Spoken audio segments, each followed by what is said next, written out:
I'm Pam Heller, Quilts cutting expert. And I'm Erica Botker, Quilts creativity expert. We're going to show you how to make these super cute Venice Placemat Quilt-As-You-Go projects. That's right. Now in your kits, you'll get the printed batting to make 6 placemats plus all the instructions. Now before cutting your strips for your placemat, it's important to start your fabric so they hold their shape when cutting and sewing. We use June Taylor Starch Savvy, and we've already sprayed evenly over our fabric, let it soak in, and then iron it out. Yes. Then you want to cut your fabric as specified in the instructions. If you're using traditional rulers, we suggest using the June Taylor Shape Cut or Shape Cut Plus ruler, plus a June Taylor rotary cutter and the June Taylor Cut and Press 2 for your cutting surface. All right, Erica, for our project, we need a 5-inch strip. Do you want to come and cut? I will. So I've got I'm gonna cut a width of fabric strip. I've got it folded here. Now I'm gonna take my shape cut ruler, and the first thing I wanna do is make sure I've got an even edge for my cut.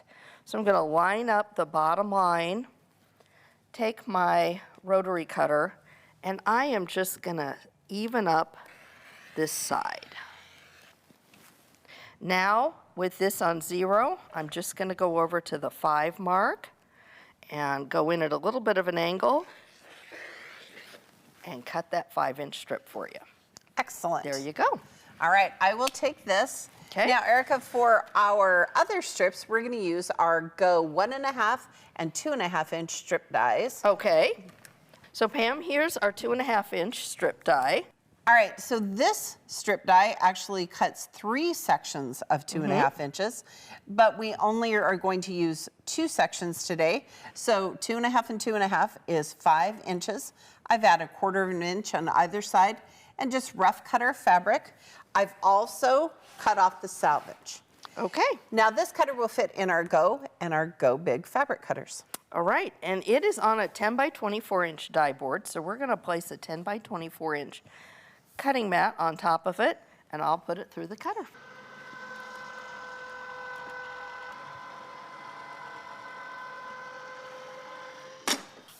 And give it a little love and slide that mat so static doesn't build up. And now I have perfect 2.5-inch strips. And Erica's going to do the same process with our 1.5-inch strip. And again, we only need 2 strips this time. And this one cuts 1, 2, 3, 4, 5. So these are 1.5, that's 3. We've cut this at 3.5. And again, we'll cover it with the mat and put it through the cutter.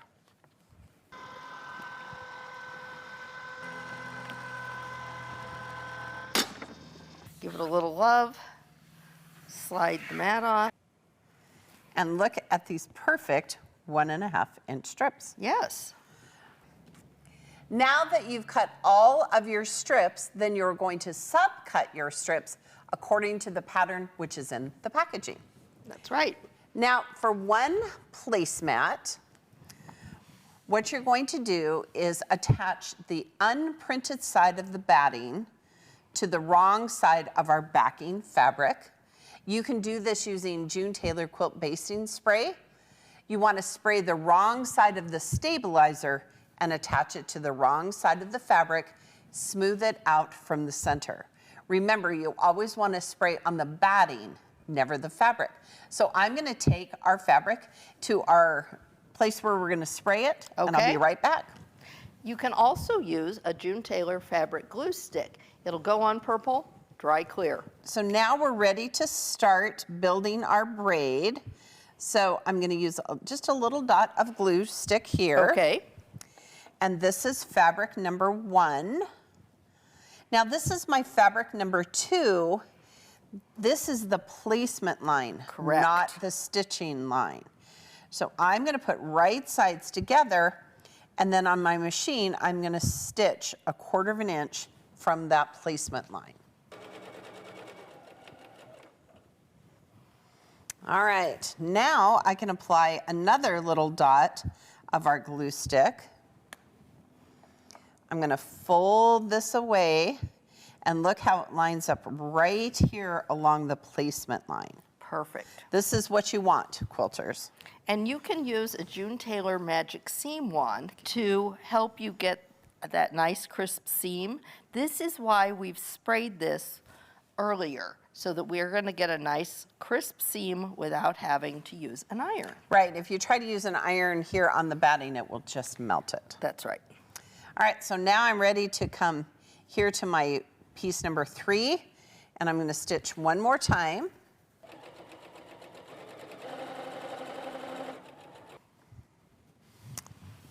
Okay, again, we're just going to press this out.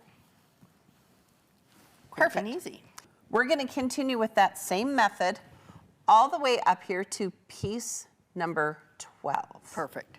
Now our next step is going to be to go ahead and take our ruler. We want to just kind of lift up our pieces and see where that placement line is, leading on to the 2 next pieces. Right, And we're shapes going to 13 use and our 14. ruler and just make a little mark down that so that we can trim that fabric away. Right. Okay, so what I'm going to do, and the reason you want to do this is because as we add pieces 13 and 14, there's going to be bulk underneath here. So I just take my ruler like this, and what I'm going to do is I'm just going to mark it with a water-soluble pen, and we're going to do it on both sides. There we go. Thank you. All right, and then I'm just going to take my scissors and very carefully, I'm just going to come and snip leaving about 1/4 of an inch. And now that we've marked it, we're ready for our next strips. And look at how great this is, Erica, because now we can just come right here and stitch on that placement line. That's right. And if you're more confident, you can always add a pin or 2. Okay, so now we want to do the same technique that we've done to create the braid to smooth out that seam, and then use just a little bit of our glue stick to place this, get this placed. So this is a moment I kind of want to talk about fabric here.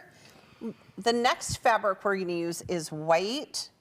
So think about, you know, those pieces underneath, would they show through? Right. And so kind of think about, you know, you want to have a solid there. I'm going to give you some glue. Oh, thank you. Okay, we're going to get these both pressed down on both sides, and then you can, again, line up your next strip with the edge, with that placement line, and stitch them down. All right, now Pam, talk us through how we're going to add 17A and B. Right, so this is actually a pocket. Isn't that clever? I know. And you're already going to say to me, oh, but wait, there's raw edges. Yes. But no, when we go to put this together, you want to lay the pocket, take the orange fabric, fold it in half. Okay, and now is a good time to use a pin. I knew she'd need pins. And I'm going to pin this together right here, because what I'm going to end up doing is sewing all of those pieces together. All right, so we're going to flip it over. We're going to line it up here with our white fabric, put right sides together, put it on the placement line. As we stitch here, it's going to eliminate the raw edge here. When we open it, the binding is going to eliminate the raw edge on the other side. Great. So look at how slick that is. Yes. So I'm going to take our pins out. And we're going to repeat that step just like we have on our other pieces with a little bit of the fabric glue stick. Pull that over, get our nice crisp seam line. And now that all of our pieces are on and have been completed, you can go ahead and press your placemat on both sides. You'll want to use a medium or wool heat, and then you can go back in and add some decorative stitches or add to the quilting pattern if you want to Just make sure you don't quilt over your pocket so that it's still a pocket. I know, that's what we're gonna put our silverware and our napkins I in. think It's gonna that's be really so cute. All right, so then what we're gonna do is mark and cut along these solid lines here on the outside. Okay. And then we're ready to do the binding. So I'm gonna take this to my iron, press everything down, Okay. and trim it up. I'll be right back so we can do binding. All right, Erica, we have followed the pattern. We've trimmed our placemat. Look, we have our little pocket ready This for is so you fun. to sew our binding. So talk about binding. So I've got my 2.5-inch strips, and I have sewn those together at an angle, pressed it, and now I'm ready to go ahead and sew my binding on here. So I'm gonna go ahead and go to the end, and I like to start on the sides. Okay. So I'm gonna leave us a tail up here and start by pinning, just to make sure we're keeping all of our layers together. Now, what you'll do is sew down and then a 1/4-inch seam, starting about here. And when we get to the end, we're gonna stop a 1/4-inch from the bottom, pivot with our needle down in our fabric, and sew off the corner. That way we're gonna have nice mitered edges. There you go. And then ta-da, your placemat will be finished. That's right. When we finished the binding, we turned it to the back and stitched in the ditch on the front. That finished it off perfectly. You'll use the same exact process to complete the remaining 5 placemats, and now you're ready for your next dinner party. Now, if you enjoyed making this project, be sure to check the matching Venice table runner or the number of other June Taylor Quilt-As-You-Go projects on our website. Remember, at AccuQuilt, we help you cut time So you can quilt and craft more.